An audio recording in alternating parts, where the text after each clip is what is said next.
อหังสุขิโตโหมิ ขอให้ข้าพเจ้าถึงซึ่งความสุขปราศจากความทุกข์ปราศจากเวรภัยปราศจากการพยาบาทเบียดเบียนปราศจากความทุกข์กายทุกข์ใจขอให้มีความสุขกายสุขใจรักษาตนให้พ้นจากทุกภัยทั้งสิ้นเถิดสัพเพสัตตาสุขิตาโหนตุ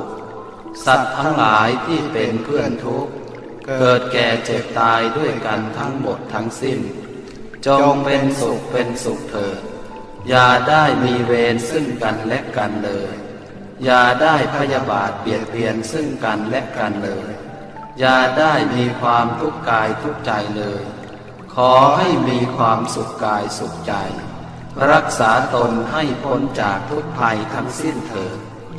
สัพเพสัตตากัมมัสสกาโหนตุสัตว์ทั้งหลายทั้งปวงเป็นผู้มี